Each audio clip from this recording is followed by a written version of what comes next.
The U.S. Navy has been directed to prepare for a war with China by 2027. With all the global instability at the moment, is it too late to deter the CCP from unleashing World War III?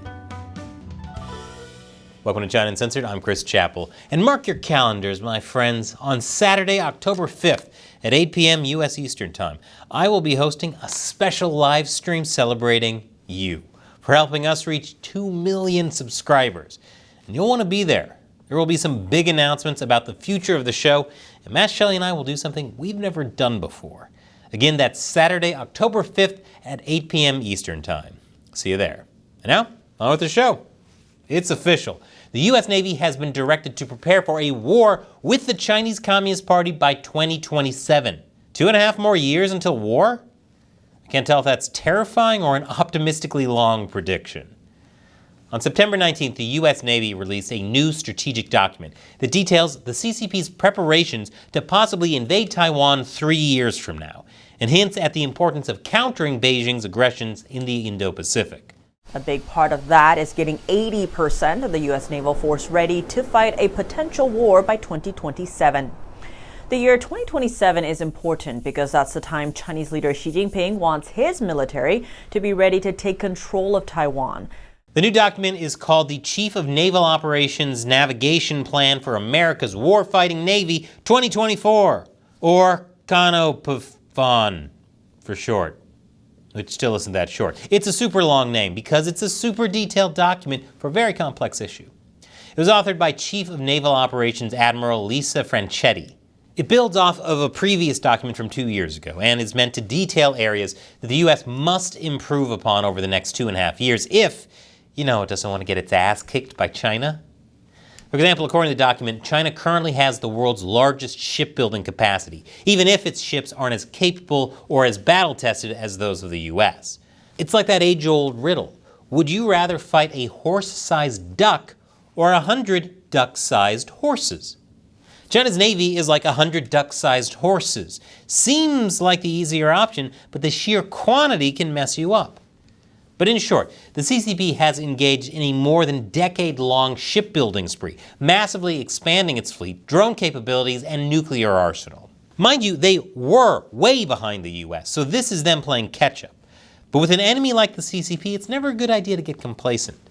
The document also notes that China's joint forces are coalescing into an integrated war-fighting ecosystem, specifically designed to defeat ours, backed by a massive industrial base. So it's more like 100 duck-sized horses with missile launchers. Is it too late to switch to horse-sized duck? China's aggression towards its neighbors is particularly concerning, especially the Philippines, Japan, and Taiwan, as are its joint naval drills with Russia and its support for Putin's invasion of Ukraine. Meanwhile, the U.S. military has found itself in a recruitment crisis.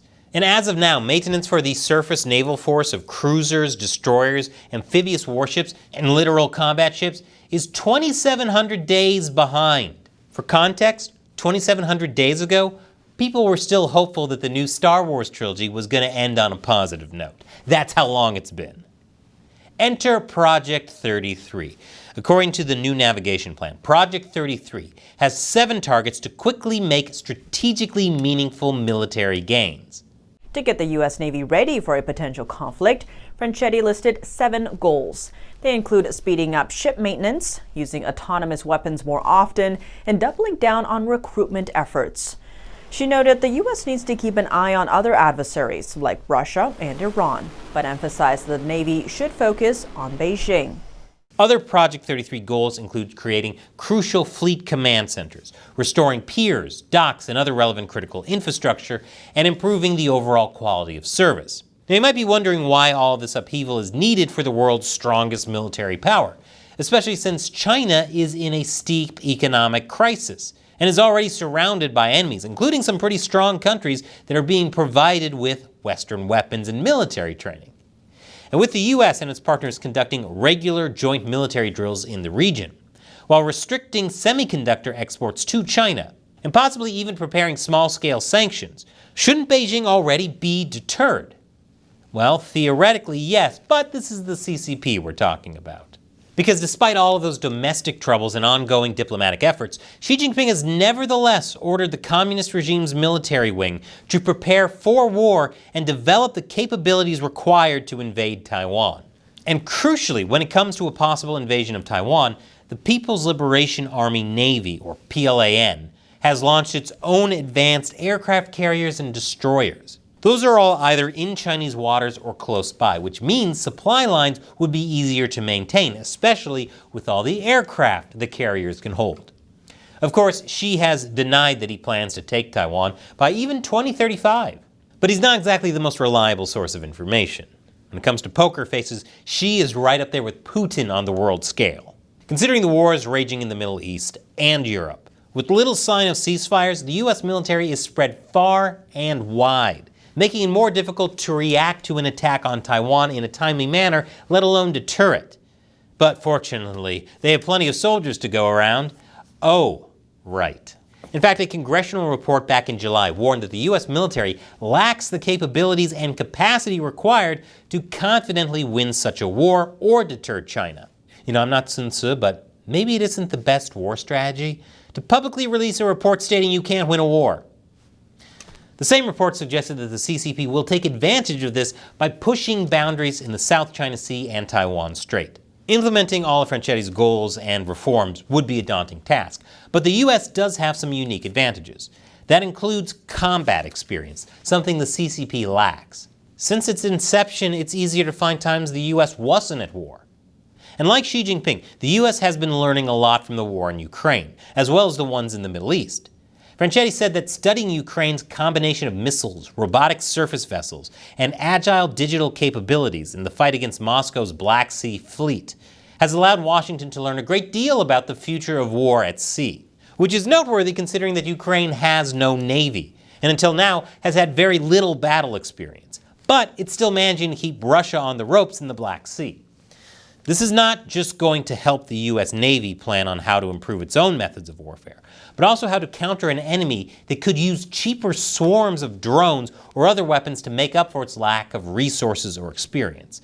In terms of learning experiences for the US Navy, there's also the naval mission in the Red Sea, which has been engaged in a tit-for-tat campaign against the Iran-backed Houthis of Yemen.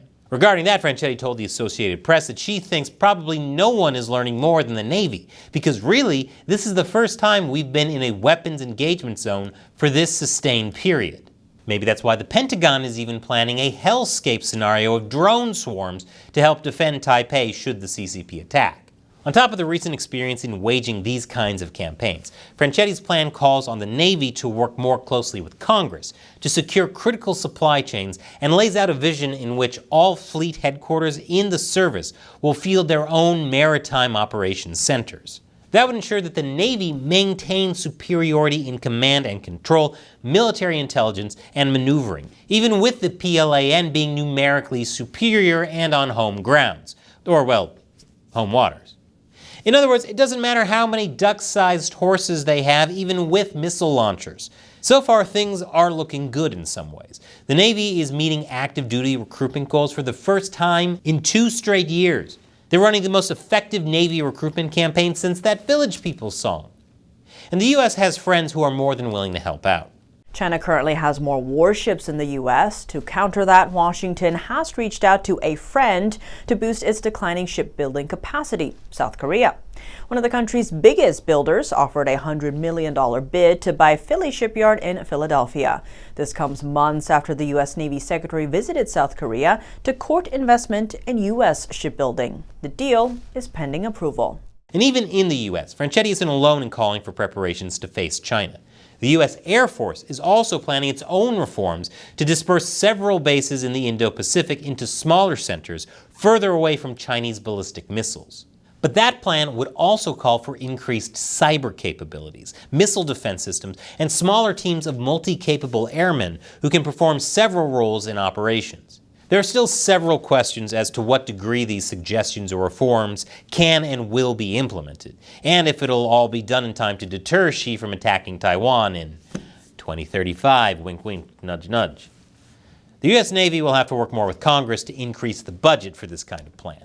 One naval analyst said that while he likes a lot of the clear short-term goals for the service, there needs to be a more detailed plan on how to increase the number of ships to 381, which requires a bigger budget. And I know all about how hard it is to get things done on a shoestring budget. China Uncensored is only possible thanks to the support of viewers like you on the crowdfunding website patreon.com/China Uncensored. And as a thank you, I'll respond to one of your questions or comments at the end of these episodes. Today's comes from Mervin. A Chinese invasion of Taiwan would devastate companies like Valve that depend on Taiwanese semiconductors, software engineers, and game developers such as Game Science, which use Taiwanese semiconductors and Unreal Engine, whose root is Tencent, to make video games. You know, that's a really good point, Mervin. Unlike the invasion of Ukraine, which, other than taking up a lot of US resources, hasn't really affected Americans much. But a Chinese invasion of Taiwan would be totally different. We would feel it. Not even including the whole aspect of American troops getting involved. As you mentioned, Mervin, Taiwan's semiconductor industry is vitally important for all kinds of things. There would be all kinds of ripple effects of a Chinese invasion of Taiwan that we can't even really predict, which is why it's so important to deter China from invading in the first place. Thanks for your support and your passion, Mervin. And thank you for watching. Before YouTube sends you off to some random video, here's one that I made and I really recommend it. Much better use of your time than whatever YouTube's algorithm thinks you should watch. And hit that orange button to join me on Patreon. Once again, I'm Chris Chappell. See you next time.